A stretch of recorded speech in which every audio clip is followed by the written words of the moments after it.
초안지. 난세가 이끄는 영웅들. 1장. 제국의 몰락.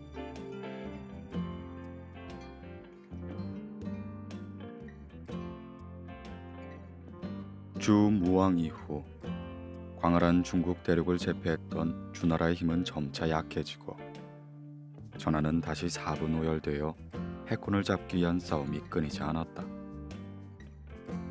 하지만 모이면 흩어지고 흩어지면 다시 모이는 게 세상의 이치가 아니던가. 진나라의 왕정은 한, 조, 위, 초, 연, 제 6나라를 차례로 정복하고 천하를 통일하자 자기 스스로 사망오제보다 뛰어난 천자라 하여 시황제라 부르게 했다. 그는 이어 천하를 36군으로 나눈 다음 분쟁을 막는다는 의미로 전국의 무기들을 모두 걷어들여 그것으로 금인 12개를 주조하여 함양성에 세워놓았다. 또 국가의 부강함을 상징하기 위해 상림에는 장대를, 상판에는 복도를 건립하는 등 온갖 토목공사를 벌였으며 천하의 미녀들과 진귀한 보물들을 모두 끌어모았다. 시황제 21년엔 전국에서 손꼽히는 부자 12만 호를 함양으로 이주시키고 동의로 처음으로 순행에 나서기 시작했다. 그는 옛날 천하를 다스리던 패자들의 전례를 본받아 만백성들의 정황을 살핀다는 명목을 빌었던 것이다. 먼저 나라의 심장인 수도를 튼튼히 하기 위해 전국의 부자들을 함양으로 이주시킨 것이요, 수족을 주물러 불편한 곳이 없게 하기 위해 지방을 순시하려는 것이었다. 어느 날 순행에 나선 시황제가 농서북부를 거쳐 계룡산을 지나다가 문득 하늘을 바라보니 동남쪽으로 안개 같은 기운이 오색 광채를 띠고 있는 것이 눈에 들어왔다. 참으로 기이한 구름이구나. 시황제는 대동한 연나라 출신의 송무기를 불러 물었다. 저건 무슨 구름이며 어떤 징조인가? 예, 저 구름은 용의 모양을 하고 있습니다. 게다가 오색의 광채를 띠고 있으니 이는 반드시 천자가 탄생할 징조입니다. 순간 시황제의 얼굴 위로 어두운 그림자가 스쳐 지나갔다. 그럼 어떻게 해야 하는가? 예, 폐하께서 직접 저곳에 행차하시어 이미 천자가 탄생하였음을 만백성들에게 알리시고 아울러 큰 보물을 땅속에 묻으면 그 기운은 점점 사라질 것입니다. 시황제는 즉시 순행을 동남쪽으로 돌려 강소성 취역산에 오른 뒤 거대한 송덕비를 세웠다. 그리고 동학에는 봉선당을 구축하고 자고 있던 태아보검을 단 밑에 묻었다. 그리고는 회수와 강수를 건너 남군을 거쳐 한양으로 돌아온 것이다. 순행길에서 돌아온 시황제는 늘 침울해했다. 천자가 탄생하리란 말이 머릿속에서 떠나지 않았기 때문이었다. 그 모습을 본 근시 조고가 간곡하게 보냈다. 마침 날씨도 화창하오니 어화원으로 나아가 회포를 좀 부시지요. 그래, 그것도 좋겠구나. 어화원에는 한창 화초와 꽃나무들이 만개하여 그 향기가 온 거란을 진동하고 있었다. 모처럼의 산책으로 잠시 피곤을 느낀 시황제는 잠시 정자의 난간에 기대 앉았다. 그러자 왠지 맥이 풀리면서 노곤한 충곤증이 그의 온몸을 휘감기 시작했다. 그때였다. 갑자기 천둥 소리가 요란하더니 붉은 태양이 하늘에서 툭 떨어지는 것이 아닌가. 그러자 동쪽에선 무쇠처럼 단단하게 생긴 청이동자 하나가 불현듯 달려오더니 그 태양을 덥석 안기 시작했다. 이때 남쪽에선 또 하나의 홍위 동자가 달려와 큰 소리로 외쳤다. 내 이놈 꼼짝 말거라. 나는 상제의 명을 받아 그 태양을 가지러 왔어. 그러나 호락호락하게 내어줄 청이 동자가 아니었다. 둘은 곧 서로 맞붙어 싸우기 시작했다. 하지만 힘으로 보나 덩치로 보나 홍이 동자는 청이 동자의 상대가 되지 못했다. 청이 동자는 홍이 동자에게 숨 돌릴 틈을 주지 않고 공격을 퍼부었다. 홍이 동자는 옷이 찢기고 유월이 낭자하건만 끝까지 포기하지 않고 덤벼들었다. 그렇게 무려 72번이나 얻어맞기만 하다가 최후의 일격으로 청이 동자를 쓰러뜨려 버렸다. 홍이 동자는 즉시 해를 안고는 요요히 남쪽을 향해 발걸음을 옮겼다. 이 광경을 본 시황제가 홍이 동자를 불렀다. 얘야, 잠깐만 멈춰보거라. 너는 네 집의 아이이며 이름이 무엇인 것이냐? 그러자 홍이 동자는 서슴지 않고 대답했다. 저는 본시 요순의 후손으로 배현에서 태어났어. 상제의 명을 받아 사구에서 의병을 일으켜 함양을 평정한 다음 초강이 되어 400년 기업을 세울 것이요. 그러고는 몸을 돌리더니 그의 발밑에서 구름이 일어나고 안개가 자욱해져 이내 보이지 않게 되었다. 시황제는 소스라치게 놀라 꿈에서 깨어났다. 아니, 이 무슨 상스럽지 못한 꿈이란 말인가. 나의 전하가 결국 남의 손으로 넘어가고 만다니. 생각하면 할수록 흉조임에 틀림이 없었다. 어지러운 심사를 걷잡을 수 없었던 시황제는 곧 여러 대신들을 불러 모았다. 경들은 들으시오. 전하가 태평하려면 짐이 영원토록 이 나라를 다스려야 할 것이오. 그러니 영원히 살며 죽지 않는 약을 구할 방법이 없겠소. 그러자 송무기가 나섰다. 신이 듣건대 동해에 삼선산이란 곳이 있다고 합니다. 그곳은 언제나 화창한 봄날같이 따뜻할 뿐만 아니라 불사의 약이 있어 억겁의 시간이 흘러도 세월이 가는 줄 모른다고 합니다. 만일 그곳으로 간다면 반드시 불사약을 구할 수 있을 것입니다. 시황제로서는 눈이 번쩍 뜨이는 말이 아닐 수가 없었다. 그래, 경은 그 성경을 보았소. 신은 직접 가보지는 못했고 다만 서복이란 방술사의 말을 들었을 뿐입니다. 시황제는 즉시 방술사인 서복을 불러오도록 했다. 시황제 앞에 불러온 서복은 천연덕스럽게 대답했다. 불사약을 구하는 것은 하늘의 별을 따는 것보다 어려운 일입니다. 하나 신에게 오색으로 장식한 큰 배 10척과 동남동녀 각각 500명씩 그리고 금은 보화와 100일 동안 먹을 것 등 필요한 경비를 마련해 주신다면 어김없이 구해오도록 하겠습니다. 시황제는 크게 기뻐하며 그 자리에서 필요한 모든 것을 마련하도록 명을 했다. 그리하여 서북은 새로 만든 배에 올라 동남동녀 1000명을 거느리고 동쪽으로 떠났다. 그러나 한 번 떠난 서북은 1년이 지나도록 아무런 소식도 없었다. 시황제는 다시 유생인 노생을 시켜 서북을 찾아오게 했다. 시황제의 명을 받고 동해에 도착한 노생은 앞길이 막막했다.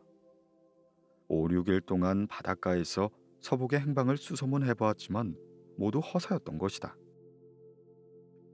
만경창파의 거센 파도 소리만 들려오고 그칠 줄 모르는 안개와 폭풍으로 방향을 분간한 것조차 어려웠다. 아이고, 이를 어쩌면 좋단 말이야. 결국 노생은 자신이 직접 불사약을 구하기로 마음먹고 태학으로 들어갔다. 그렇게 몇 날을 헤매던 어느 날 동화산 꼭대기에서 한 기인을 만나게 된다.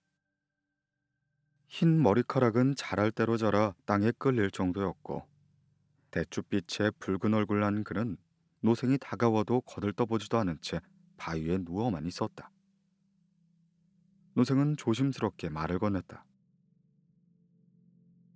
소생은 시황제의 명을 받잡고 신선을 찾아 장생불사의 약을 구하러 왔습니다. 그러자 기인은 한바탕 웃음을 터뜨리며 말했다.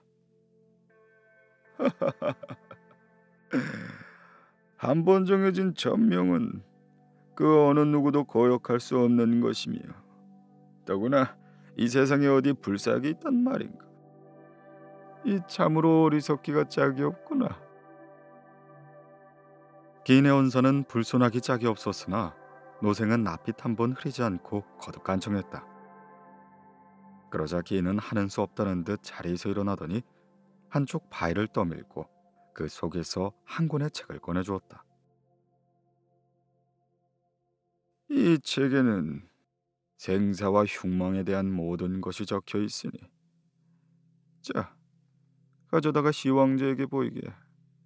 그리고 장생불산이 하는 허황된 생각일란 아예 하지 말라고 전하라고. 노생은 그 책을 소중히 받아들고는 서둘러 함량으로 돌아와 시황제에게 지난 일을 모두 아뢰었다. 시황제는 책을 펼쳐보았다. 겉정에 쓰인 청록 비결이란 글자는 알아보겠으나 책 안에 쓰인 글은 도무지 알아볼 수가 없었다. 시황제는 곧 이사를 불러 그 뜻을 물었다. 그러자 이사가 고개를 갸우뚱거리며 이렇게 아뢰었다. 망진자호라는 글자가 있는 것만은 확실히 알겠습니다. 다만 그 외에는 아무것도 모르겠습니다.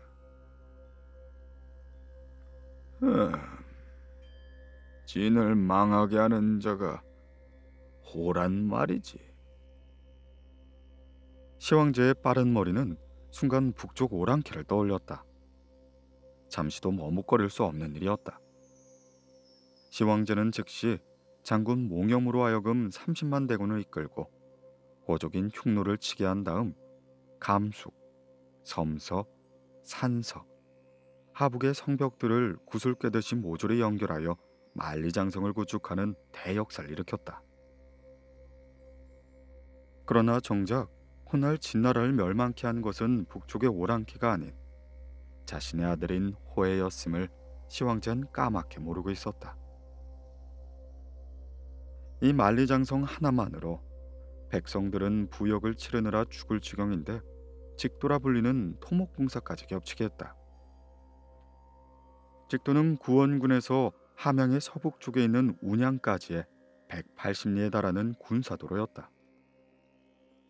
이 직도가 완성되자 시황제는 더욱 위험을 갖추기 위해 동쪽으론 바다를 메우고 서쪽으론 조궁을 짓도록 했다. 흔히 아방군이라 널리 알려진 이 호화로운 궁궐은 그 길이만도 300리나 되는 것이었다. 그러나 이것으로는 시황제의 직성이 풀리지 않았다. 내가 생각하고 말하는 것이 곧 전하의 법이다.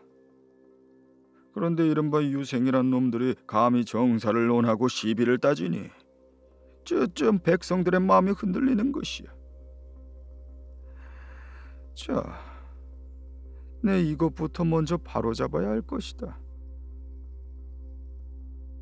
시황제는 곧 명을 내려 의학, 복서, 종수서 같은 책만 남기고 시경과 서경 같은 성경 현전은 모조리 거두어 불태워버렸다. 그리고 이와 같은 처세에 노생 등의 수많은 유생들이 들고 일어났다. 그러자 시황제는 크게 격분하여 엄명을 내렸다. 이런 아무것도 모르는 것들이 감히 짐을 비방하는 학자와 유학생들을 모조리 잡아들이도록 하여라. 곧 노생을 비롯한 수백 명의 유생들은 모조리 잡아들여 구덩이 속에 생매장 당해버렸다. 이렇게 앞서의 서측을 불살은 분서와 유생들을 묻어버린 갱유를 두고 분서 갱유라 일컫고 있다. 시황제의 정사가 날로 잔혹해지자 대자 부소가 정궁 앞으로 나아가 간청했다. 폐하께서 지금 시설을 불사르고 유생을 생매장하는 것은 천하를 그르치는 처사이옵니다. 부디 가혹한 법을 폐하도록 하소서. 태자의 충성 어린 간언이었지만 시황제는 눈에 불을 켜며 부소를 꾸짖었다. 네가 감히 짐의 뜻을 거스르는 것이냐? 내 꼴도 보기 싫으니 지금 당장 함양을 떠나 북쪽 상군에 있는 몽임의 군관 노릇이 나거라. 태자를 멀리 쫓아내고도 시황제의 심기는 조금도 편치 않았다. 동남방의 왕기도 마음에 걸렸고 불길한 꿈도 내리에 사라지지 않았기 때문이었다. 그 왕기가 서렸던 곳에는 분명히 난을 일으키려는 자가 있을 것이야. 그래, 가서 잡아 없애면 되는 거 아닌가? 그렇게 마음먹은 시황제는 다시 동쪽으로 순행길에 올랐다. 하남 양무현 남쪽 대하의 도도한 물줄기가 화북의 기름진 황토지대를 휘젓고 흐르다 멀리 길을 바꾸어 사라지면서 남긴 넓은 백사장이 펼쳐져 있었다.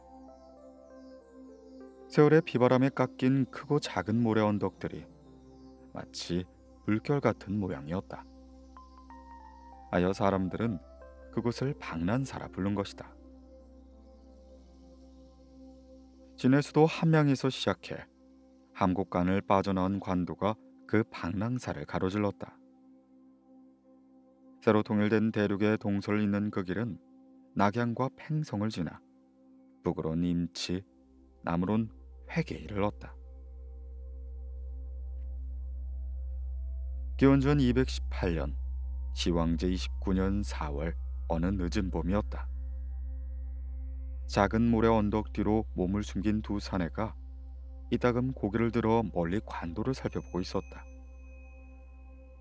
두 사람은 모두 젊었으나 생김새나 차림은 그들이 함께 있는 것조차 이상하게 여길 만큼 달랐다. 한쪽은 크지 않은 키에 호리호리한 몸매와 예쁘다는 느낌을 줄 만큼 희고 반듯한 얼굴이었다. 다른 한쪽은 열자 가까운 키와 한아름은 조끼 놈을 허리통에다 살갗은 검붉고 눈코는 험상궂게 느껴질 만큼 억세 보였다. 옷차림도 마찬가지였다. 한쪽은 갖춰 입은 귀공자 차림인데 다른 쪽은 거친 배옷이었다. 그 잘생긴 사내의 성은 장, 이름은 양, 자는 자방. 하지만 그는 원래 희씨로 그때부터 꼭 12년 전에 망해버린 한나라의 유서 깊은 가문의 자손이었다. 그의 조부 회계진은 한나라의 선해왕, 양해왕 때 재상을 지냈고 그의 아버지 화평 역시 희왕, 도해왕 때 재상을 지냈다. 시황제가 한을 멸망시키고 그 땅에 영천군을 설치했을 때 장량은 아직 나이가 어려 벼슬길에 오르지 못하고 있었다. 하지만 대대로 한나라를 섬긴 덕으로 노북이 300명을 헤아릴 만큼 그의 집안은 번성해 갔다. 장량은 그 한나라를 위해 원수 갚기를 맹세하고 그때부터 전 재산을 털어 진시황을 시해할 자격을 구한 것이다. 때마침 동쪽 바닷가에 창해군이라 불리는 이가 숨어 살며 많은 역사를 키우고 있다는 소문이 들었다. 그때부터 성을 장으로 바꾸어 자신을 감춘 장량은 정기를 걸어 창해군에게 만금을 바치며 자신의 뜻을 밝혔다. 장량의 말을 들은 창해군은 기꺼이 한 역사를 내놓았다. 좋소. 마침 내게는 120근 절대를 부젓가락 휘두르 타는 역사가 있어. 게다가 그에게도 진작부터 시황제를 죽이고자 하는 뜻이 있었으니 반드시 공을 도와 망국의 안을 풀어줄 것이오. 그리고 그 역사가 바로 지금 장량 곁에 있는 사내였다. 하지만 장량은 목숨을 걸고 엄청난 일을 꾸며왔으면서도 그의 출신은커녕 이름조차 알지 못했다. 처음 소개를 받고 그의 이름을 물었을 때 창의군은 무겁게 고개를 가로지으며 이렇게 말하였다.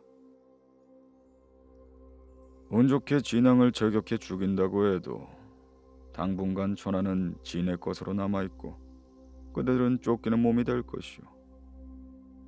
그때는 서로를 알고 있어 득이 될 게 없어.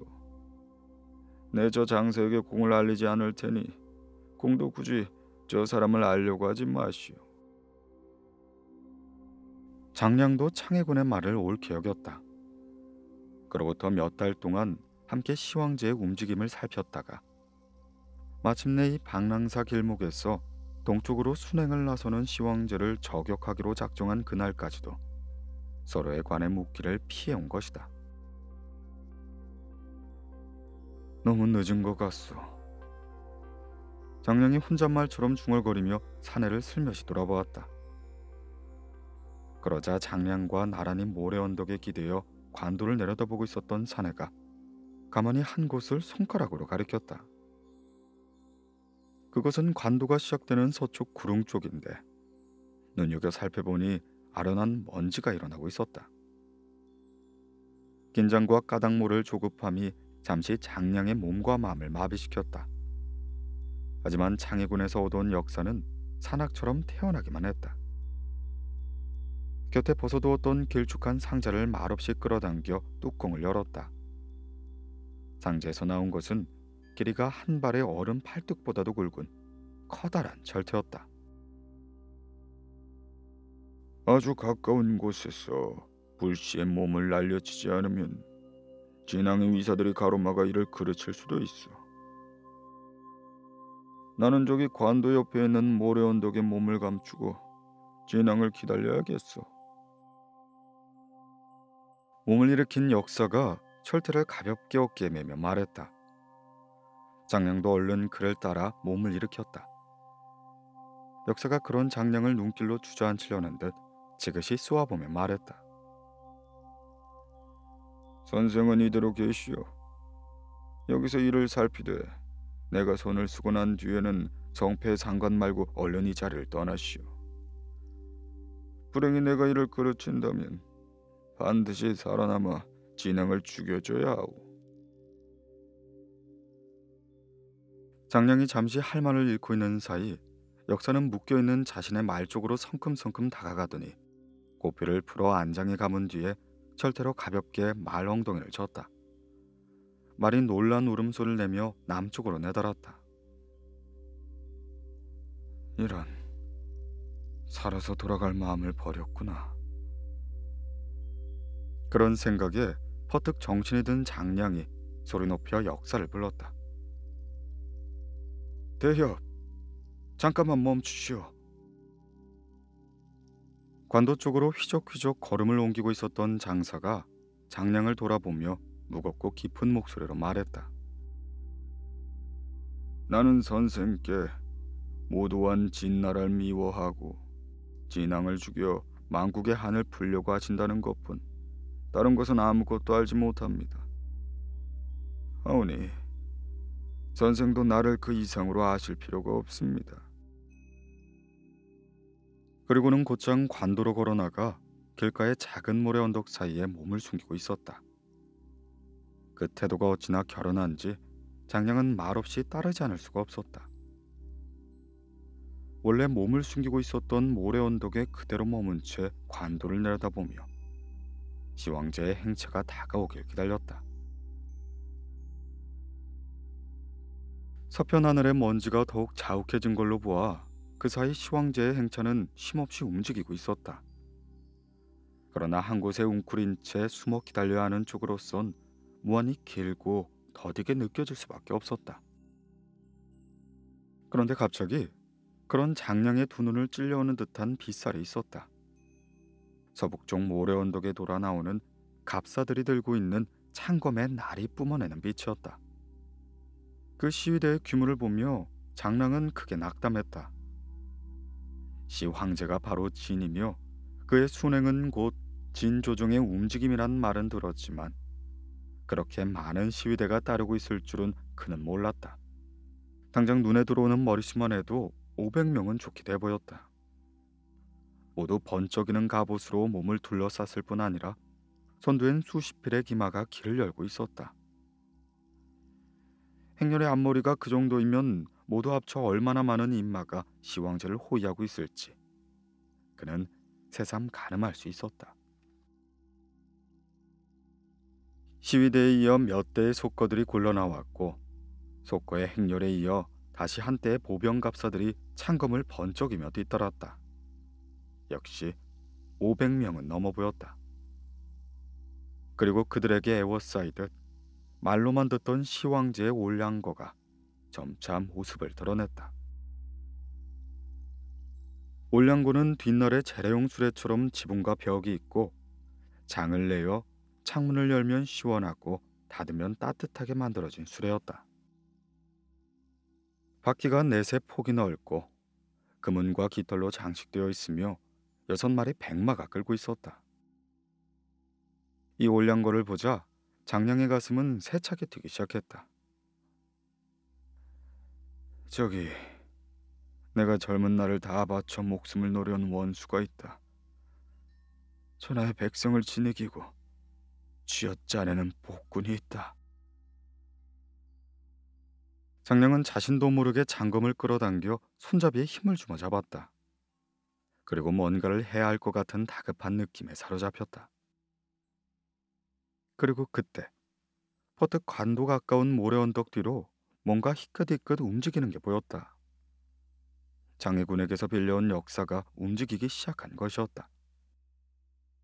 아마도 시황제를 저격하기에 보다 가까우면서도 몸을 감추기 좋은 곳으로 옮겨가는 듯했다.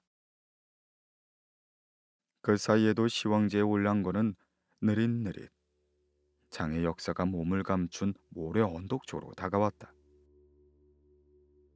오래전에 올량거는 창의 역사가 몸을 숨긴 모래 언덕으로 천천히 스쳐가듯 지나갔다. 그때 갑자기 큰 외침이 우레처럼 터지자 수레와 사람의 행렬은 잠시 멈칫하는 듯했다. 이어 창의 역사의 거대한 몸짓이 한 마리의 크고 검은 새처럼 모래 언덕에서 솟구치더니 곧바로 올량거를 덮쳤다. 두 손으로 굳게 잡은 굵은 새 몽둥이가 그대로 그의 몸의 일부처럼 느껴졌다. 우직근 쾅 하고 멀리 있는 장량의 귀에까지 마른 나무판이 부서지는 소리가 들리며 올량거의 지붕이 불썩 내려앉는 게 보였다. 단번에 일격에 수레 전체가 그대로 내려앉는 듯했다. 수레가 그 모양이 났다면 안에 타고 있는 사람 또한 성할 리가 없었다. 됐구나, 됐어. 장량은 놀라움과 감격에 아울러 몸을 떨면서 자기도 모르게 나직히 외쳤다. 그런데 미처 그 외침이 끝나기도 전 눈에 들어온 뜻밖의 광경에 그는 벌린 입을 다물지 못했다. 또 한 대의 올량거 한 개가 서쪽 모래 언덕을 돌아 모습을 드러내고 있었기 때문이었다. 그제야 섬뜩한 기분으로 눈여겨 살펴보니 뒤따르는 올량거는 그 밖에도 몇 대가 더 있었다. 장량이 아연에서 내려다보고 있는 사이 간도 위에는 한바탕 처절한 도살극이 벌어지고 있었다. 내려앉은 수레가 빈 것임을 알아차린 청의 역사가 뒤따라오는 다른 올량거로 몸을 돌리려 할 때 잠시 마비된 듯 굳어있던 시위대가 꿈틀거리기 시작했다. 이어 멀지 않은 곳에서 달려온 기병들이 에워쌌고 이후 창의 역사의 분조는 보이지 않았으나 거기서 벌어지고 있는 싸움이 얼마나 치열한진 멀리 떨어져 있는 장량에게도 느껴져 왔다. 에워싼 갑사들의 함성을 뚫고 들려오는 창의 역사의 고함 소리, 그리고 정동과 철기가 부딪히는 소리, 가끔씩 창의 역사를 둘러싸고 있는 사람의 담이 비로 쏠리듯 쏠리는가 하면 그의 쇠몽둥이에 얻어맞은 듯 말 위의 기장들이 가랑잎처럼 굴러떨어졌다. 장랑이 숨어 있었던 모래 언덕까지 그 피비린내가 풍겨오는 듯했다. 하지만 이내 창의 역사의 기합 소리는 점점 상처받은 짐승의 신음소리를 닮아갔고 에워싼 갑사들의 함성은 사냥의 막바지에 들어선 몰입꾼을 닮아갔다. 그러다가 갑자기 말 위에서 갑사가 내지르는 기합 소리가 들리더니 창의 역사를 에워싼 원의 중심으로 바짝 다가간 갑사들의 마구잡이 창질이 한동안이나 이어졌다. 기장 하나가 무어라 외치며 사람들을 내치고 말을 몰아 창의 역사가 에워싸고 있는 곳으로 다가가는 걸 보고 나서야 장량은 퍼뜩 정신이 들었다. 다 끝났구나. 이제 내가 할 수 있는 일은 무엇인가? 늦은 대로 장량 자신의 장검을 뽑아들고 말에 올라 뛰어가는 걸 생각해보지 않은 것은 아니었다. 당기지만 시황제가 타고 있는 것으로 가장 의심이 드는 세 번째 올량고를 덮쳐 장의 역사가 못다한 일을 다시 시도해보고 싶었다. 그러나 장의 역사 때문에 날카로운 경계에 들어간 시위 갑사들의 벽을 뚫고 진시황의 술에 이른다는 건 이미 틀린 일이 아닌가. 분명 목숨만을 헛되이 내놓는 일이 되고 말 것임이 분명했다.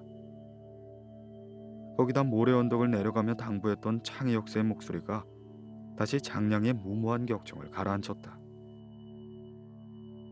그래, 죽는 일은 어렵지 않구나. 우선 피하자. 여기서 달아나 다시 한번 때를 기다려보고, 그래도 진앙을 죽일 수 없으면 그때 홀로 죽어 살아남은 부끄러움을 씻으리라.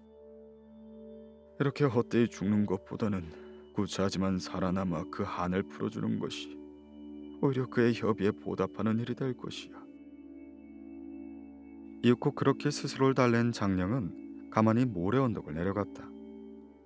그리고 나무에 묶어두었던 말의 고삐를 풀고 훌쩍 말 등에 뛰어 올라갔다. 장량이 박차를 가하자 말은 외줄기 먼지를 뽀얗게 일으키며 남쪽으로 달려갔다. 그 먼지 구름이 모래 언덕으로 피어올라 멀리 관도에서도 보였으나 장의 역사의 갑작스러운 출현과 그 괴력에 놀란 시위갑사들은 그것을 살펴볼 겨를이 없었다. 잠시 후 현장에 도착한 시황제 앞에 기장 하나가 달려와 두려움에 가득한 얼굴로 아뢰었다. 송구합니다, 폐하. 불결 도모한 자가 있어 잠시 어전히 소란하였습니다. 잡았느냐? 나직하고 무심한 목소리로 시황제가 물었다. 그렇사옵니다. 하오나 이미 목숨이 붙어있지는 않습니다만 보시겠습니까? 됐다. 그자는 한낱 흉기에 지나지 않는다. 반드시 뒤에서 시키고 부추긴 자가 따로 있을 것이야. 주변을 다 뒤져보았느냐? 황송하옵니다. 이 갑작스러운 일이라 거기까진 생각이 미치지 못했습니다. 지금 곧 기병을 풀겠습니다. 기장이 한층 더 움츠러든 어조로 그렇게 말하고는 도망치던 말머리를 돌리려 했다. 그만두어라. 설령 공모자가 근처에 있었다 한들 지금까지 기다리고 있겠느냐. 시황제가 여전히 무심한 어조로 그렇게 말려놓고 조용히 덧붙였다. 이 부근에서 가장 큰 성읍이 어디냐? 예, 신정이 가까이 있습니다. 그리로 가자. 짐의 행차를 신정으로 이끌어라. 시황제는 그렇게 지시하고 올량고의 창을 닫았다. 그는 올량고 안에 걸터 앉으며 그동안 풀어두었던 장검을 다시 허리에 찼다. 안을 들여다볼 수 없는 바깥에서의 느낌은 태산 같은 무게와 고요함일 것이나 시황제의 가슴 속에는 이미 음험한 분노의 불길이 타오르고 있었다. 육국을 모두 아우르고 시황제가 된 오늘까지도 아직도 그런 쥐 같은 무리가 남아있다니. 내 이번엔 반드시 그 뒤를 끼어 전하에 밝히고 역도들을 엄히 벌할 것이다. 두 번 다시 나의 제국 안에서 감히 나를 노리는 무리가 없게 하리라. 하지만 그 일은 뜻대로 되지 않았다. 시황제는 신정에서 열흘이나 머물며 창의 역사의 시체를 성문에 걸어놓고 그가 누군지 물어보게 하였다. 허나 아무도 아는 이가 없었다. 또 전국의 유성마를 뛰어 행실이 수상쩍은 자를 모조리 잡아들이게 하였으나 방랑사의 일과 연관된 자는 아무도 찾을 수가 없었다. 그리고 이 일로 시황제의 순행은 한동안 중지되고 만다. 그러나 육국의 잔당들이 역모를 꾀한다 한들 두려울 것이 없다는 굳은 신념이 그로 하여금 다시 순행길에 오르게 했다. 방랑사의 일이 있은 지 3년 만의 일이었다. 시황제의 순행이 서주를 거쳐 폐연을 지나갈 무렵 8년 전에 보았던 것과 똑같은 왕기가 하늘 위로 은은히 서려 있는 것이 보였다.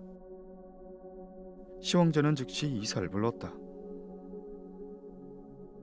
저 봐라, 이곳에 왕기가 있는 것으로 보아 반드시 역도가 있을 것이야.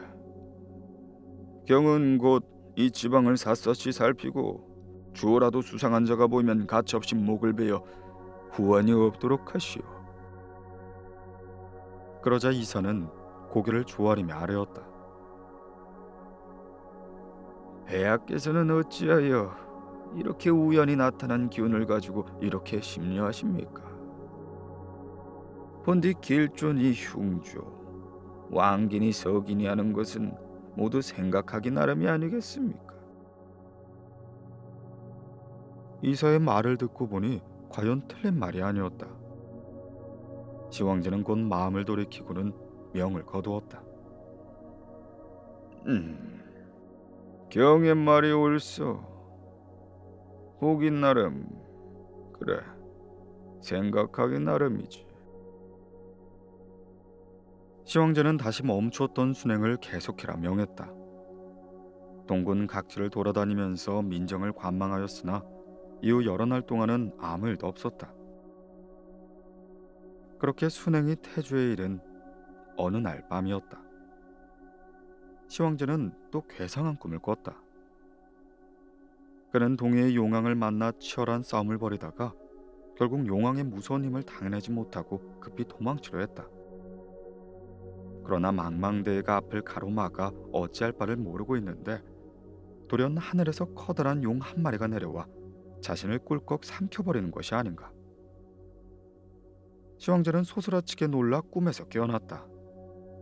온몸은 땀으로 범벅되어 있었고 머리가 깨질 것처럼 아파왔다. 이 아무래도 동해를 메운 것이 잘못이었나 보다.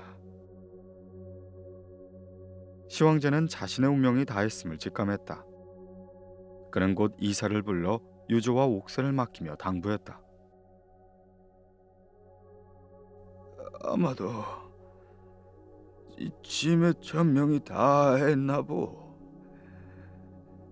경은 짐이 죽거든 대자 부소로 하여금 제위에 오르게 하여 전하를 잃지 않도록 하시오. 어렵게 말을 마친 시황제는 두어 번 허공을 잡을 듯이 손을 내밀더니 이내 숨을 거두고야 말았다. 진시황 즉위 37년, 그의 나이 50세가 되던 해였다. 이사는 시황제의 숨이 끊어진 걸 거듭 확인하고는 근시 조구를 불러들였다. 폐하께서 승하시다니. 근시 조고의 입에서 슬픔과 탄식이 흘렀다. 그런 조고에게 이사가 말하였다. 국성을 발표하지 마옵시다. 조고는 이사의 얼굴을 바라보더니 곧 고개를 끄덕였다. 시황제가 순행 중에 숨을 거두었다는 소문이 세상에 퍼지면 흉측한 변개가 일어날 것이 분명했기 때문이었다. 그들은 왕의 시신을 올랑거에 안치 않은 채 함양으로 길을 재촉했다. 마치 산 사람처럼 끼니마다 음식까지 바치며 절제의 비밀에 붙였다. 때는 무더운 여름인지 시신의 썩은 냄새를 막을 수 없자 생선과 풀을 가득 실은 수레를 올량고 뒤에 바짝 따르게 했다. 그런데 이사는 무슨 이유에선지 서둘러 부소에게 사신을 보내지 않은 채 우물거리고 있었다. 이 낌새를 알아차린 조고는 이서를 찾아가 넌지시 그의 심중을 떠보았다. 제 생각에는 유저를 고쳐서 호의 왕자를 황제로 옹림하는 게 좋을 듯한데 승성의 의견은 어떠신지요? 이사는 의외로 펄쩍 뛰며 반대했다. 그게 무슨 말이요? 진화된 자로서 어찌 감히 선왕의 유저를 고칠 수 있단 말이요? 그럴수록 조고는 더욱 차갑게 눈을 번뜩거리며 윽박댔다. 그럼 승상께서는 몽염과 비교해서 누가 더 대자의 총애를 받을 거라고 생각하십니까? 그여, 나는 몽염에 비할 때가 못했지요. 예, 그러니 제 말씀드리는 것이 아닙니까? 대자 부소는 명석한 데다 결단력 또한 대단한 사람입니다. 게다가 승성과는 전부터 사이가 좋지 않았습니다. 만약 그를 황제로 옹립한다면 그는 반드시 승상을 내치고 몽염을 중용할 것입니다. 무릇 권세가 없어지면 지체가 몰락하고 마침내 목숨마저 위태롭게 된다는 걸 어찌 모르십니까? 결국 이선은 조고의 달콤한 꿰매에 빠지고 말았다. 좀 그렇다면 그대의 의견을 따르도록 하겠소. 이사의 승낙을 얻은 조고는 숨 돌릴 틈도 없이 이사를 이끌고 호회가 있는 수레로 찾아갔다. 지금은 전하와 승상 그리고 신의 운명을 결정해야 하는 중대한 순간입니다. 만약 선왕의 유저대로 대자 부조를 옹립한다면 신등은 물론 전하의 생명까지도 남의 손에 의해 좌우될 것이지요. 그때 가서 후회한들 무슨 소용이 있겠습니까? 신등은 이미 전하를 황제로 모시기로 뜻을 모았고 이제 마지막 전하의 결정만 남은 상태입니다. 하지만 호회는 쉽게 결정을 내리지 못했다. 형을 패하고 아우가 나선다는 건 천리에 어긋나는 짓입니다. 그리고 부왕의 명을 어기고 남의 자를 차지하는 건 효와 인을 버리는 것인데 어찌 천하가 나를 따르겠소? 그러나 호락호락하게 물러설 조고가 아니었다. 전하, 절대로 그렇지 않습니다. 작은 일에 구애되어 대사를 그르치는 건 절대 현명한 처사가 아니지요. 더군다나 이런 기회는 두 번 다시 주어지지 않을 것입니다. 이미 총각을 다투는 급박한 상황에 처해 있음을 아셔야 할 것입니다. 속히 마음을 정하십시오. 원체 주견이 없었던 호에게는 뿌리칠 수 없는 유혹이었다. 정 그렇다면 경들이 알아서 처리하십시오. 내 경들의 뜻을 따르리다. 호의 술에서 물러나온 조고와 이사는 그 길로 시황제의 유주를 고쳤었고 이튿날 조고의 식객인 염락이라는 자를 사자로 하여 상군에 있는 태자 부소에게 보냈다. 부소의 내용은 다음과 같았다. 지난 하, 은, 주 시대엔 효도로서 전하를 다스렸으니 아비는 이로써 윤리를 세우고 아들은 이로써 직분을 다하였거늘 이 같은 이치를 거슬린다면 도라할 수 없는 것이다. 그런데 장자 부소는 우러러 덕을 받들지 못하고 강토를 넓혀 공을 세우지도 못했으면서 감히 광패한 글을 올려 함부로 군부를 비방하였으니 부자의 정리로는 가긍하나 나라의 법으로는 결코 용서할 수 없을 것이다. 이에 호회를 대자로 삼고 부소에게는 사약과 단도로서 자결케 하는 바이다. 장군 몽염 또한 군사를 이끌고 변방에 있으면서 나라의 위험을 떨치지 못하고 부소의 행적 또한 바로잡지 못하였으니 이는 인신으로서 불충을 범한 것이다. 이 역시 자결을 명하노니 군사의 지위는 부장 왕리에게 위임하라. 부소는 황제의 조서를 받아보고는 너무도 원통한 나머지 흐르는 눈물을 주체하지 못했다. 이윽고 그 자리에서 사약을 들이키려고 하니 곁에 있던 몽염이 다급하게 만류했다. 잠시 고정하십시오.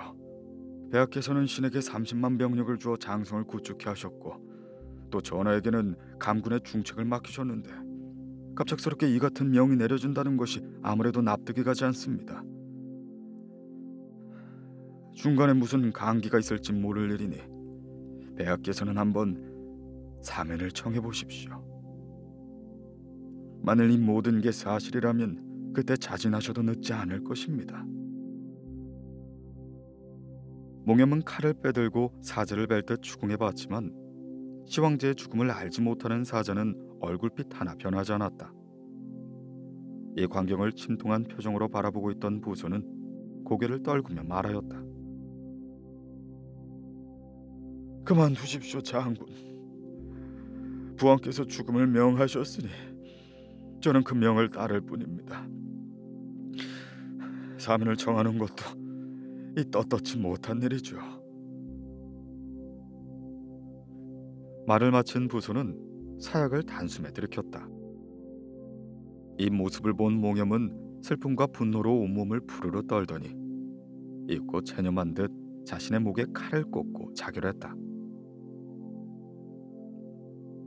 두 사람의 자결을 확인한 사자가 돌아와 조고와 이사에게 복을 올리자 두 사람은 뛸 듯이 기뻤다. 그래, 참으로 잘 됐구나. 잘 됐어. 이제 두려울 것이 없다. 조고의 보고를 들은 호에 또한 빙그레 미소를 지으며 만족스러워했다. 거칠 것이 없어진 이들 일행은 시황제의 시신을 모신 올량고를 앞세우고 마침내 한양에 입성하게 된다. 이사와 조고는 그제야 국상을 선포하고 그들이 고쳐 쓴 황제 유조에 따라 호해를 2세 황제로 공포했다. 그해 9월 시황제의 장례는 함양의 동남쪽에 있는 여산에서 모셔졌다. 이곳은 시황제가 불사의 약을 구하려고 했었던 훨씬 그 이전 이미 묘소로 정해진 것으로 70만 명의 인원이 동원되어 일찍이 그 유래를 찾아볼 수 없는 대역사가 진행되어 왔던 것이다. 둘리가 80리에 깊이 50척의 땅을 파헤쳐 정전, 내전, 침전을 축조하고 시황제의 시체가 들어있는 석관을 안치할 침전엔 홀을 파고 그 속에 물 대신 순을 가득 채워 마치 깊은 연못 가운데 석관이 놓인 것처럼 만들었다. 침전 내부의 동서에는 진주를 커다랗게 엮어 해와 달을 꾸몄으며 정전과 내전엔 온갖 금은보화로 지정하고 자식 없는 후궁과 평소 시황제의 총애를 받던 궁녀들을 거두어 함께 순장했다. 뿐만 아니라 능료 안에 비밀이 새어나갈 걸 염려한 나머지 묘도의 중간문을 일시적으로 닫아버림으로써 그 속에 일하던 수많은 일꾼들까지 모조리 생매장하고 말았다. 이로부터 진나라의 모든 권력은 이사와 조고에게 돌아갔다. 특히 조고는 낭중령이라는 직책을 맡아 승상인 이사를 능가하는 무소불위의 권세를 휘둘렀으니 대신은 말할 것도 없고 황족들까지도 조고 앞에선 벌벌 떨기 시작했다. 이세 황제 또한 나라 안의 정사는 모두 조고에게 맡기고 나라 밖의 일은 이사에게 맡긴 후 낮이나 밤이나 술과 궁녀들에게 빠져 살았다. 그런 그에게 어느 날 조고가 아뢰었다. 폐하께서 제2에 오르신 지 얼마 되지 않아 전하의 민심이 안정되지 않은 데다 공자나 황족 중에도 볼죽한 생각을 품는 자가 없지 않을 것입니다. 따라서 법을 엄히하고 조정을 세신해야만 폐하의 존의가 선왕에 못지않은 위강을 떨칠 수 있을 것입니다. 어리석은 이세 황제는 그 말에 솔깃했다. 그렇지 않아도 21세의 젊은 나이에 황제가 된 그로서는 일말의 불안이 없진 않았던 것이다. 참으로 옳은 말이오. 그럼 그 일을 경이 맡아서 처리해 주오. 이리하여 조정 안팎으론 피바람이 불기 시작했으니 먼저 촉당에 귀양을 보냈던 목념의 일족들이 깡그리 주살되고 평소 조구의 눈에 거슬리던 자들은 없는 데를 뒤집어 쓰고 처참한 죽음을 당했다. 또한 이세 황제와 한 핏줄을 나눈 공자와 황족들도 차례로 죽임을 당했으니 공자 12명과 선왕의 후궁에서 태어난 22명의 자녀들이 모두 몰살당해 버린다. 일이 이렇게 진행되니 선왕의 충신이나 이에 연루된 신하와 관리들의 억울한 죽음은 그 수를 헤아릴 수가 없었다. 그리고 이런 마당, 만국을 재촉하려는지 이세 황제의 엉뚱짓은 그칠 줄 몰랐다. 선제께서는 대거를 협소하여 조궁을 짓게 하셨소.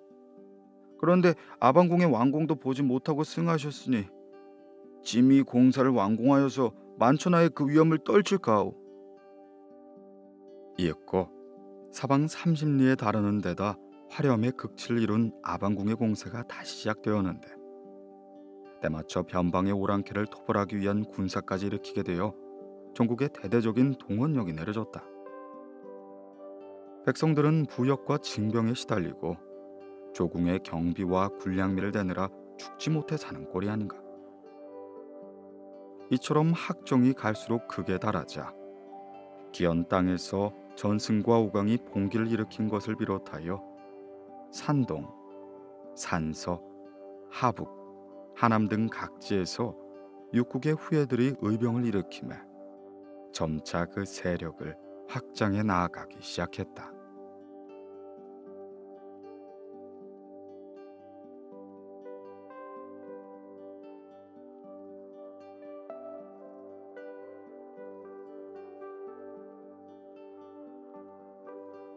적재의 아들.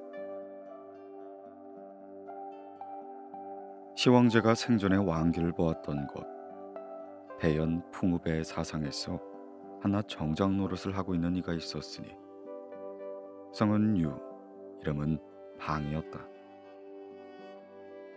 태어날 때 지붕이로 상스러운 서기가 가득했고 용의 기상을 지녔다는 그였지만 32세가 되어서야 겨우 말찍인 정장볕을 알 수 있었다. 유방은 천성이 활달하고 도량이 넓어 남을 도와주기를 좋아했기에 그의 주위엔 늘 많은 사람들이 모여들었지만 주색 또한 너무도 좋아했던지라 그를 무시하는 사람도 적지 않았다. 어느 날 여문이라는 부자가 폐연 현령의 집에 빈객으로 와 있어 이곳에 관리라면 모두 예물을 갖고 찾아가야만 했다. 유방 역시 정장 벼슬이라마 지키려면 현청에 나가 예물을 바치지 않을 수 없었다. 그는 내키지 않은 걸음으로 터덜터덜 현청으로 향했다. 축의금이 전전미먼인 사람은 저쪽 마을 속에 가 있으시오. 형리인 소아가 공공연하게 큰 소리로 외칠 만큼 이곳 현령은 부패한 관리였다. 유방이 비록 정장벼슬에 있다곤 하나 술값마저 외상으로 달고 있던 처지인지라 천전은커녕 백전도 치는 것이 없었다. 그러나 그는 배심 좋게 소 앞으로 나아가 축의금 장부에 유방 1만 전이라 크게 써올렸다.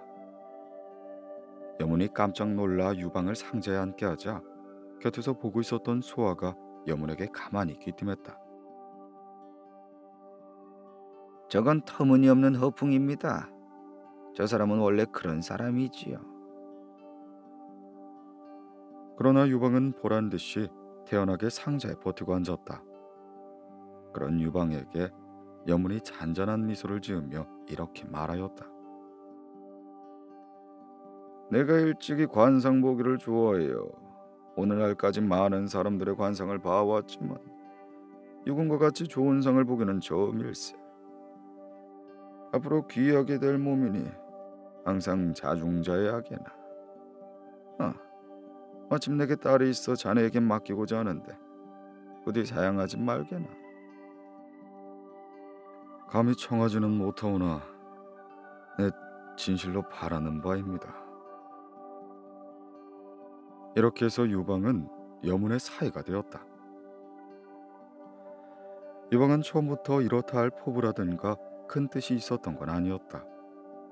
그저 자기가 용의 상을 타고났고 훗날 귀하게 될 상이라고 하니 그저 뭔가 될지도 모른다는 막연한 기대감을 가지고 있을 뿐이었다.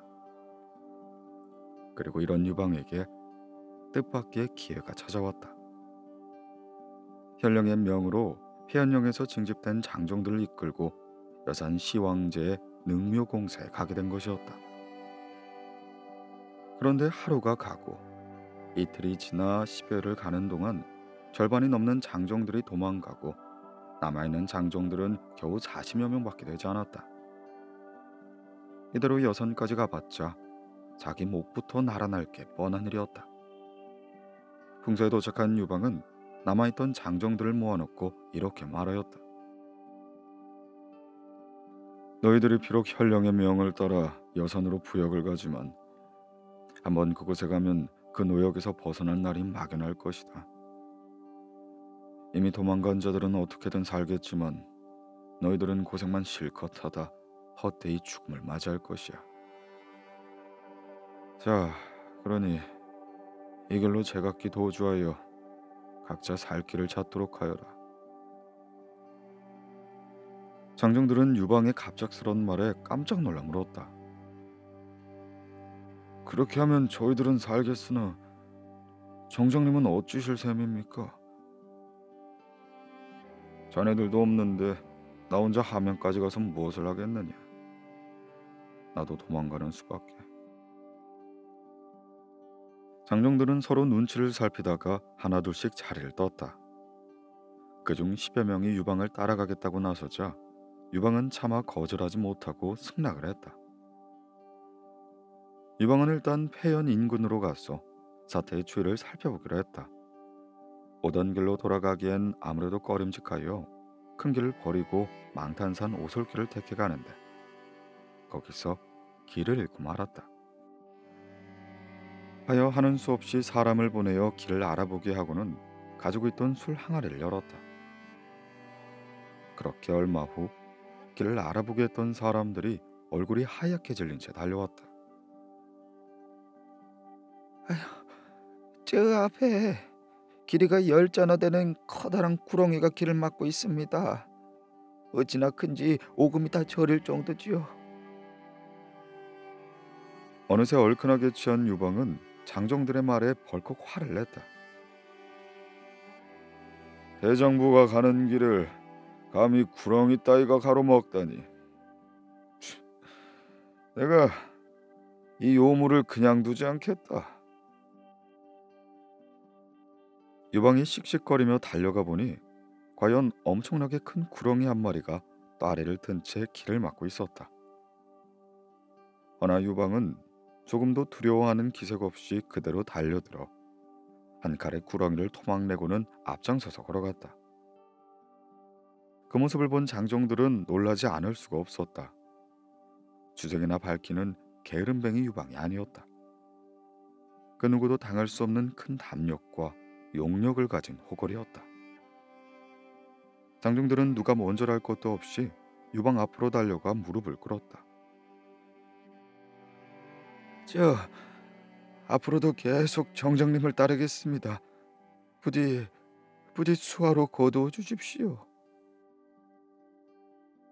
유방은 잠시 생각에 잠기더니 결심한 듯 말했다. 그럼 하는 수 없다.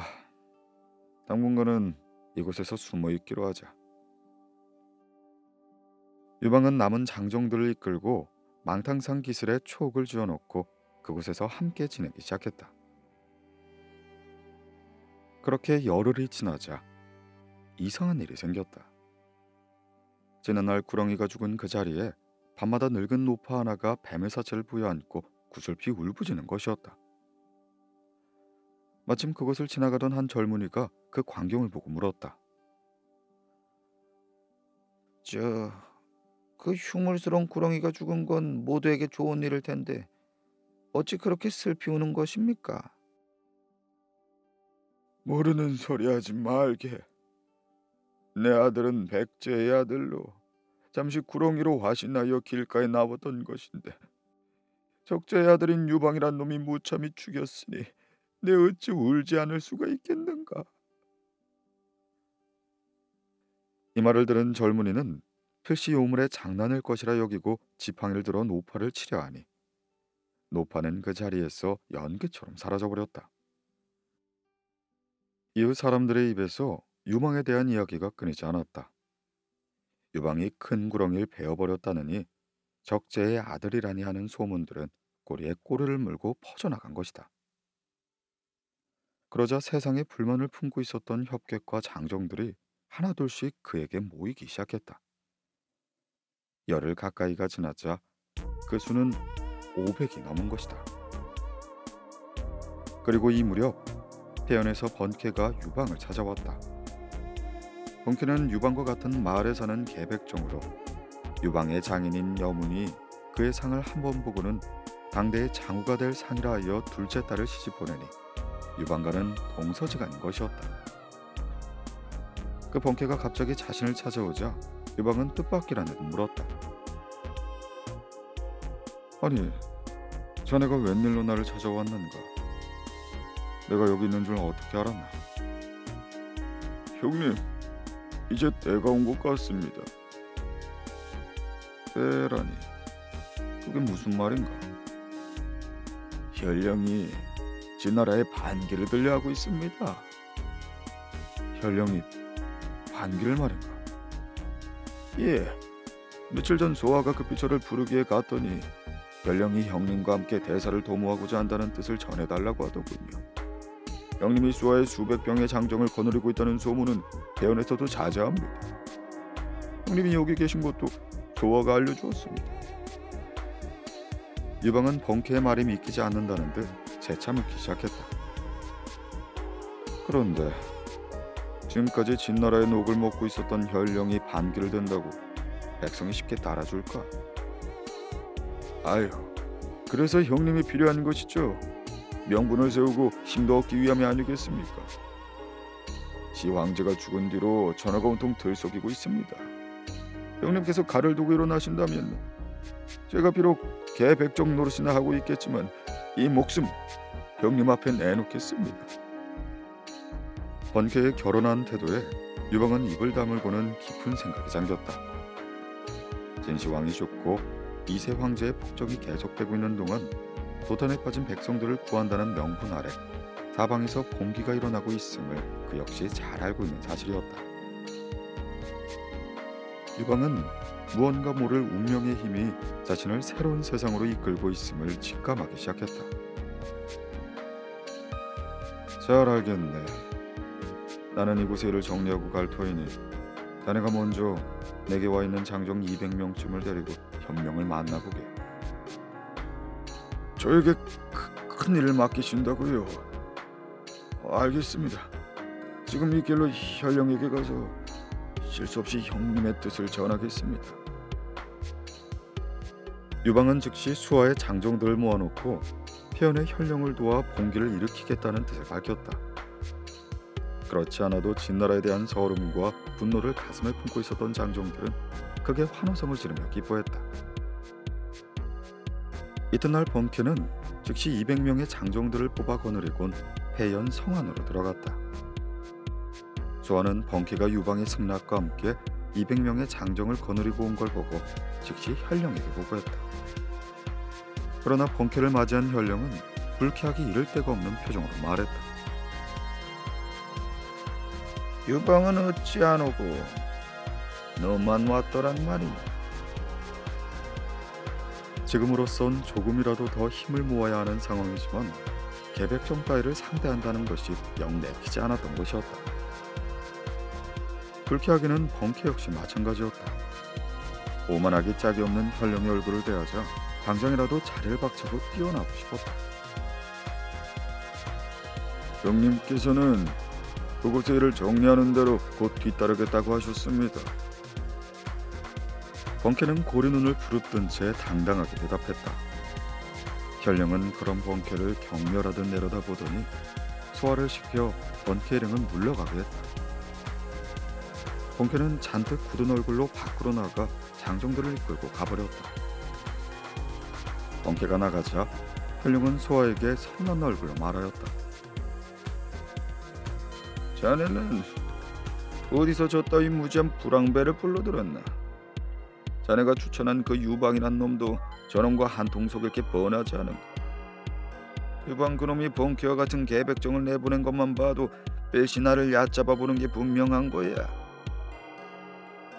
아유, 아닙니다. 유방은 벙키와 다릅니다. 얕잡아 보다니요. 절대 그럴 리가 없습니다. 자네도 마찬가지네. 나를 돕는다시고는 불량배들이나 끌어들이고 있으니 이거 나를 해치려는 수작이 아닌가? 아유, 천만의 말씀입니다. 정말 오해십니다. 현룡은 한동안 분함을 참지 못하고 씩씩거리더니 고개를 돌리며 말했다. 알았네. 날도 저물어 가니 자네도 얼른 가보게. 일은 나중에 얘기함세.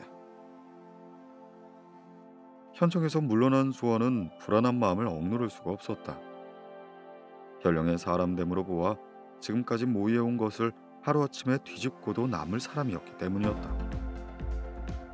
눈앞이 아득해진 수아는 같은 형리인 조참을 찾아가 자초지종을 설명했다. 그러자 조참은 고개를 끄덕이며 말했다. 충분히 그러고도 남을 사람이지. 일이 이렇게 된 이상 오늘 밤 성을 빠져나가 유방을 찾아가세. 그렇지 않다가는 별령손에 우리 목이 달아나고 말 걸세. 역시 그 길밖에 없겠지. 조참의 말을 들은 수아는 긴 한숨을 내쉬었다. 아무리 처지가 막막해졌다고는 해도 겨우 정장 자리에 있었던 유방을 찾아가 몸을 의탁해야 한다니 그저 한숨이 안 나올 수가 없던 것이다. 그렇게 그날 밤 수아와 조참은 신봉 10명만을 거느린 채 몰래 성을 빠져나와 유방이 있는 망탄산으로 갔다. 유방은 두 사람을 크게 환대했다. 아이고, 이런 누추한 곳까지 찾아오시느라 얼마나 고생이 많으셨습니까? 유방의 극진한 대접을 받은 소아와 조참은 서로 얼굴을 마주보며 놀라워했다. 자신들이 알았던 게으름뱅이, 주전뱅이 유방이 아니었다. 함부로 범접치 못할 기상을 품고 있는 당당한 호걸이 아니던가. 쑥에게 예가 끝나고 자리에 앉자 소아가 먼저 입을 열었다. 배연의 현령은 자기가 먼저 진나라의 반기를 들고 의병을 일으키겠다고 하더니 이제 와서는 도리어 우리 두 사람과 유공에게 그 죄를 뒤집어 쓰려고 하고 있습니다. 이대로 있다간 현령의 발고로 우리 모두의 목숨이 위태롭게 될 것입니다. 하오니 더 늦기 전에 우리가 먼저 그 무능한 현령을 몰아내고 배연을 취하는 것이지요. 묵묵히 소아의 말을 경청하던 유방은 자리를 고쳐 앉으며 겸손하게 말했다. 보다시피 저는 도망꾼에 불과합니다. 그런 제가 무슨 힘이 있다고 배연을 취하겠습니까? 그러자 옆에 있던 조참이 거들었다. 유공께서 큰 구렁을 처치하신 뒤로 유공의 덕을 사모하는 협객들이 사방에서 몰려들고 있다고 들었습니다. 때는 지금이지요. 배연을 취하여 근거지로 삼고 흩어져 있는 지사들을 규합하여 의거를 일으켜야 합니다. 우리 두 사람도 유공을 모시고 천하를 도모하고자 하는 마음으로 이렇게 찾아뵌 것입니다. 유방은 한동안 깊은 생각에 잠기더니 무겁게 입을 열었다. 예, 두 분 말씀을 잘 들었습니다. 하지만 이 얼마 안 되는 인원으로 어떻게 배연을 빼앗을 수 있겠습니까? 염려 없습니다. 이곳엔 500여 명의 장정들이 모여 있지만 성 안에는 고작 군사 100여 명이 불과하죠. 조참이 자신 있게 말했다. 하지만 우리에겐 무기가 없지 않습니까? 맨주먹으로 저들의 창과 검에 싸울 수는 없습니다. 유방은 전과 같지 않게 몹시 신중했다. 이것이 소아나 조참에게는 오히려 든든하게 여겨졌다. 소아가 부드러운 미소를 띠며 말했다. 굳이 싸울 필요도 없습니다. 성 안에 살고 있는 백성들은 모두 유공의 높은 명성을 알고 있고 또한 현령은 극의 민심을 잃었습니다. 유공께서 경문을 써서 성 안으로 보내시기만 한다면 그들이 먼저 일어날 것입니다. 마침내 마음을 정한 유방은 소아의 의견대로 경문을 썼다. 경문은 다음과 같았다. 성 안의 백성들에게 고하노라. 진나라의 학정에 맞서 천하의 호걸들이 일어났도다. 이제 나 유방이 대의와 의기로서 배연의 현령을 몰아내고 진나라를 무찌르고자 하나니 그들은 속히 성문을 열도록 하라. 만일 하늘의 뜻에 순종치 아니하고 거슬러 갔다간 성이 무너지는 날에 함께 죽을 것이니 그땐 후회함이 없도록 하여라. 이 같은 경문을 수십 통 만들어 성 안으로 쏘아보내자 과연 소아의 말대로 성 안의 백성들은 술렁거리기 시작했다. 그들도 이미 유방이 큰 고령을 죽이고 수백여 명의 장정들을 거느리고 있다는 것과 현령이 진나라에 반기를 들려고 하다 마음이 변하는 바람에 소아와 조참이 유방에게로 도망갔다는 것까지 모두 알고 있었기 때문이었다. 그날 밤 사방에서 모여든 백성들은 함성을 지르며 현충으로 몰려갔다. 눈 깜짝할 사이에 현령을 죽이고 성문으로 쏟아져 나온 것이다. 성문을 지키고 있었던 군사들이 도망치자 백성들은 성문을 활짝 열곤 유방 일행을 맞았다. 유방은 소아, 조참, 번케와 함께 500여 명의 장정들을 거느리고 성 안으로 들어갔다. 백성들은 남녀노소 가리지 않고 길거리로 나와 유방의 입성을 열렬히 환영했다. 소아와 조참이 유방을 현충으로 안내해 현령의 자리에 앉히려고 하자 유방은 손을 저으며 말하였다. 아닙니다. 내가 어떻게 배연의 주인이 된단 말이오. 아무리 천하가 어지러웠다고 해도 나같이 아무런 재주가 없는 사람이 그 자리에 앉는다면 온 세상이 비웃을 것이오. 아무리 덕망이 높고 재주가 있는 사람을 뽑아 주인으로 정하고 우리는 그저 그를 보좌하는 것이 옳을 것입니다. 이에 소아와 조참이 재차 청하며 난감한 표정을 보이자 현청 마당으로 따라온 백성들과 장정들은 입을 모아 외쳤다. 유공께서 이 폐연의 주인이 되어 주십시오. 저희들은 오직 유공만을 바라보고 있습니다. 소아와 조참이 다시 허리를 굽히고 거듭 청하였다. 이 백성들의 뜻이 곧 하늘의 뜻인 겁니다. 그러니 유공께서는 더 이상 사양하지 마시옵소서. 유방은 어쩔 수 없다는 듯 손을 들어 수락했다. 여러분들의 뜻이 정 그렇다면 예, 그렇게 하겠습니다. 유방의 말이 떨어지자 현청은 환호성으로 가득했다. 그 모습을 보고 있던 번케도 커다란 입을 다물 줄 모른 채 연신 싱글벙글 웃어댔다. 입구 현청에 모여있던 백성들이 모두 돌아가자 유방은 장정들을 좌우에 공청을 들게 하며 편히 쉬도록 했다. 그리고는 소화, 조참, 번케와 함께 앞으로의 일들을 의논했다. 그리고는 번케를 장수로 삼아 장정들을 지휘하게 하고 밖으로 교섭하는 일을 조참이 맡게 하고 현청 안의 일을 소아에게 맡기로 했으며 유방의 기치로는 적재의 아들이란 뜻을 살려 붉은 길을 쓰기로 했다. 이리하여 유방은 이날부터 폐연의 주인이라 하여 폐공이라 불리게 되었다. 기원전 209년 시황제가 죽은 그 이듬해 일이었다.